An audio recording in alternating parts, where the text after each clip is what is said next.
to you and begin our panel discussion in earnest then. Sure.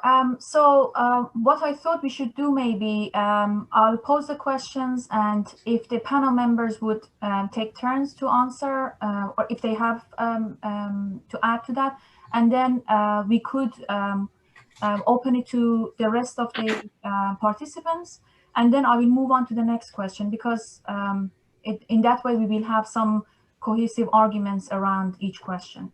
I hope that's okay. That sounds like a great idea. Yeah, okay. So the first one is rather quite generic in relation to COVID crisis, and that is, what special contribution do you think narrative can make to the topic of COVID crisis and the pandemic? Okay, will you just remind us the order? We're going in alphabetical order, is that right? Yeah, so if Molly, you could. Yeah. I guess that's that A in my name.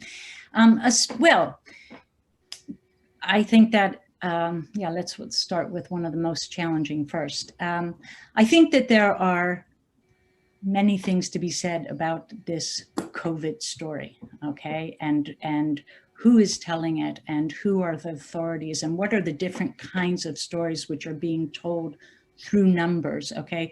I think Corin will probably talk a little bit later about how numbers and how numerical stories are actually being used to actually shape particular kinds of stories. And yet we know that, as we know because we ourselves live with the challenges of these really new times, and trying to story them, trying to actually make sense of them in any comprehensive way is very challenging. It's challenging on, you know, on the front of what happens in our homes, our relationships, what we can and can't do, who are we in terms of our identity, when the things we normally think of as constituting ourselves, our daily lives, we can no longer do.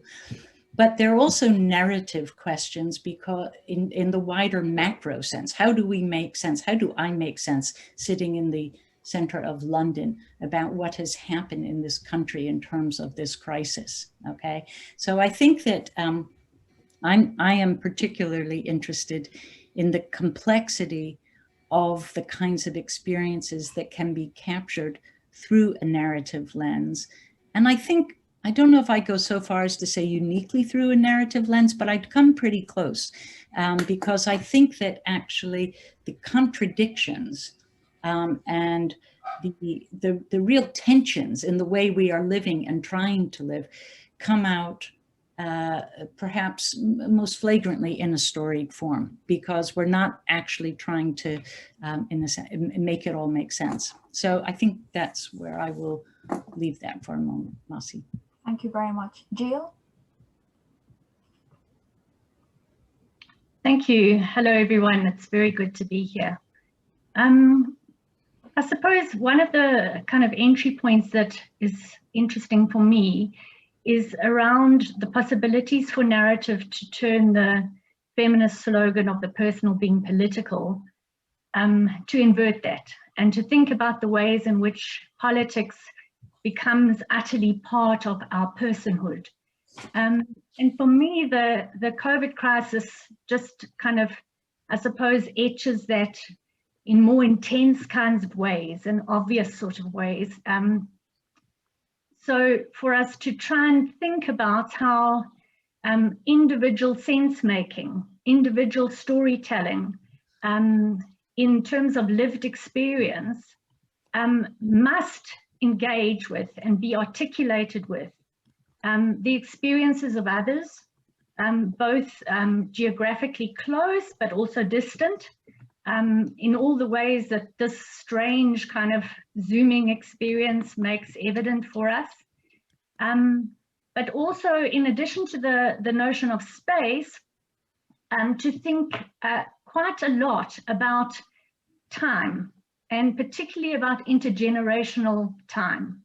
So the ways in which our narratives are kind of tangled with histories, both national histories, but also global histories, in terms of how particular lives at particular times and in particular places are played out. So I just really like, Mark, thank you very much for that story of Eliot's person as a kind of framing for us thinking, so that what we are engaged in is something that is, of course, all intellectual life and theorizing and thinking about the world has history.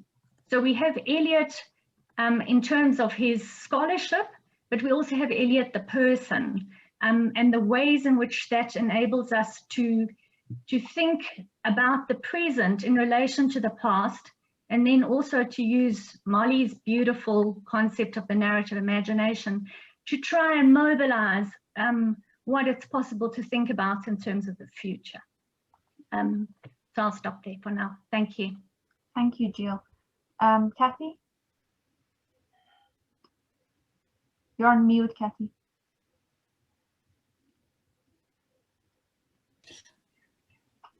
I'm honored to be here and to be asked. I would like to just second what Jill just said. I was going to say something about the personal is political, and that but to reverse it, to say that the political has become so personal is really a marvelous framing of what's going on right now. And let me just say a word about Eliot too. Thank you, Mark, so much for bringing him, making him live with us today. He would want to be here and would be so pleased to see all the progeny that have been created by his ideas in the early 80s and how they are used and taken for granted now. So that's all I want to say right now. Okay, thank you very much. Anne? Thank you very much. And I also want to start by saying it's a real honor to be here, and partly because in its 20 years, the Centre for Narrative Research, it seems to me, has been a real hub for helping us to think through the narrative imagination, through many narrative imaginations, in new ways that are political. So actually, this is really opportune to have the Centre for Narrative Research organise something like this. The other thing that the Centre has always done is bring people together. The people that I really, really like in this room, I've got to know through the Centre, and they've enriched my thinking and they've enriched my political engagement. So thank you to the Centre first and foremost, is what I want to say. I then want to go on to say, I think it's a really interesting question. I very much agree with what Jill and Kathy and Molly have already said. But what I want to put an inflection on is that narrative analysis helps us to see that this is a moment of crisis, of unexpected transformational conjunctions where, for example, COVID-19, Black Lives Matter, the insurrection on Capitol Hill, all sorts of things, what's happening in Hong Kong, come together to show us that there are moments of transformation, and narrative analysis, narrative theory, helps us to understand something about it. And I think if we take the British context, for example, one of the things that's quite clear is that it's a moment when canonical narratives, when dominant narratives about individualized blaming come under strain. And you see that very easily. So for example, you can see politicians forever trying to say, well, if only they would do this, then it would all be all right. Leaving aside the structural inequalities that mean that actually people who are impoverished cannot stay at home if they fear that they might have COVID, or if they fear they might get infected with it, because nobody's giving them the money. And alongside that, you see that actually in Britain, the 5th richest country in the world, while there's this narrative of individualized blaming, that more people are now beginning to understand a narrative of inequalities being unacceptable. That's potential for transformation. So for those of you who are not in Britain, we saw, I mean, there's been a huge fight with a footballer trying to get children who can't afford to have meals fed during the holidays. One meal in the 5th richest country, 5 days a week. That's all they're asking for in the holidays. they can starve for the rest of the time. And this week they showed the sorts of things that, having won the fight that they should get some food, now we're under wraps again. They showed that, for example, one mother photographed what was sent to her to feed her child for 10 days, 2 potatoes, 2 carrots, and a tin of baked beans. And once actually you begin to get that image, narrative analysis helps us to understand why there's potential for change, because it shows that those people who've been fighting for the disruption of inequalities have a different story, a different narrative about what society is like and what can help it to get through and forge a new future. So I know I'm going on for rather a long time, but I think therefore, I want to end off, at least at the moment, by saying that Chimamanda Ngozi Adichie's notion of the tyranny of a single story really helps to see how the fracturing can produce something that will hopefully not be a back to normal, but be part of a new future and perhaps a better future. Thank you very much, and you actually tapped into another question that I had, but I will leave it at that. I'm not going to jump into the other question. Let's hear from Corinne, and then I'll open it to the rest of the group. Corinne? Thanks very much. It's really lovely to be here with everybody, and with us containing something of the spirit of Eliot, as people have said. That's also a great moment, really. I think I just want to suggest the possibility that within the COVID situation, narrative is working quite effectively in some ways for political actors as an explanation, and I'm kind of distinguishing that from maybe sense making or meaning making or anything like that, but really as explanation. That is making empirical knowledge, and I think that's become quite important in various areas of public discourse about the pandemic, and it's really interesting to see that happening. As Molly mentioned, one way in which that has happened is people's engagement with the numbers and the curves. And this brings me to a book that Mark also is pretty familiar with, which was published in, I think, May, a book by Mark Davis called Pandemics, Publics and Narrative, which is around the ways in which pandemics are narrativized into public understanding. And Mark Davis subsequently wrote about COVID specifically around the numericization of narratives around COVID. And I think there's a good evidence for people's strong narrativized engagement with the curves as well as the numbers around the pandemic, which has been the ground for some quite effective arguments that people are able to make, particularly I'm thinking against UK government policy.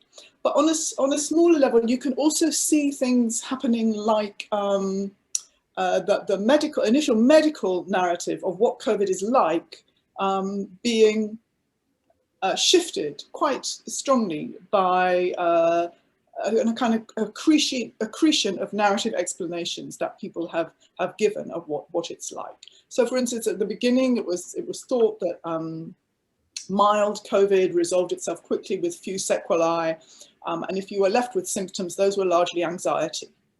And that was the dominant medical narrative. But step by step, people's experiences of what was going to be called long COVID became recorded narratively, not often through highly experiential or reflective narratives, but often simply through a recounting of the numbers, the symptoms, the length of time that this illness had taken them. And that accretion, that collectivization of COVID narratives became an explanatory frame of what the clinical picture was going to look like, and has led to those groups of people associated with long COVID becoming political actors, health political actors, let's say, at least in the UK, and establishing, for instance, now a force that enables there to be networks of long COVID clinics, clinical spaces anyway for treatment. So I think you know, it's quite interesting to see around COVID that narrative can work quite authoritatively, in fact, for counteracting political actors as a form of explanation, and it's something that's quite interesting to see. Thank you, Corinne. So is anyone interested to comment on this question? The link between COVID and narrative. Anyone outside the panel? Or if you have a question about this from the speakers.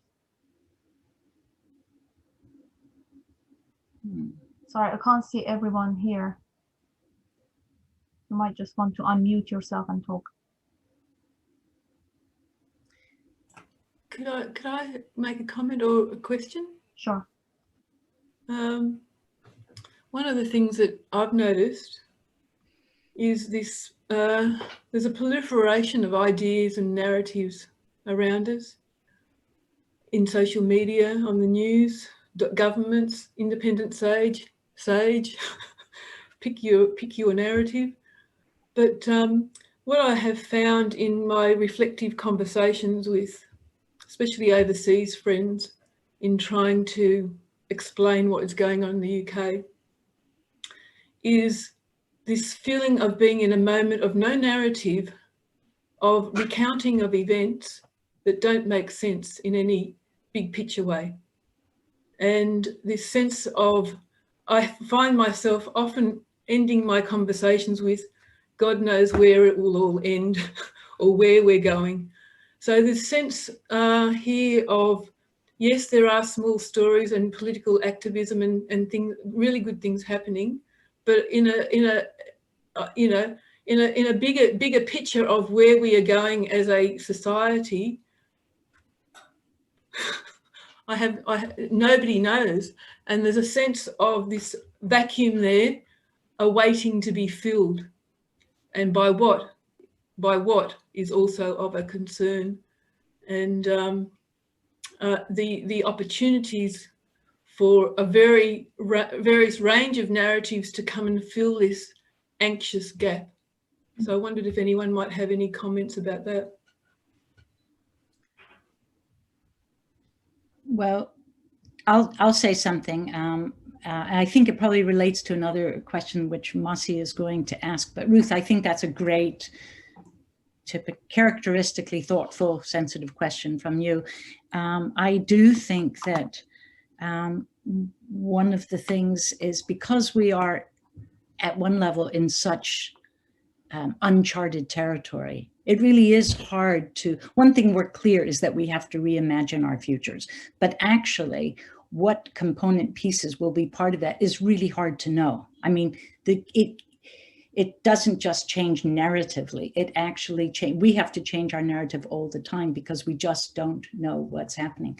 On the other hand, and I would say also very, very powerfully, this sort of COVID story has been used at the same time to plaster over so very much, and actually to has been sort of a kind of excuse for all kinds of political changes, many of which are extremely unwelcome, extremely undemocratic, not transparent, for pushing through agendas which have been lingering in the background for a long time anyway, but finally get this impetus, the imposition of the state or of other authorities to sort of powerfully push through this other idea.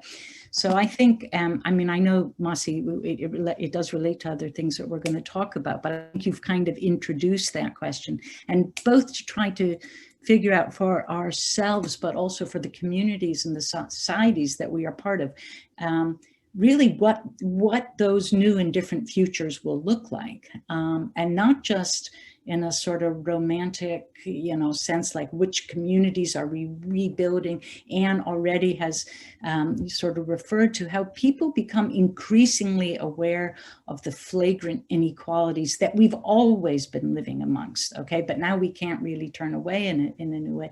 So what happens as we try to go forward and as we try to revisualize our lives, both as individuals and as communities, is a very, very important question, I think. And also trying to decipher which questions really are related to the pandemic and what things it's been used to cover over.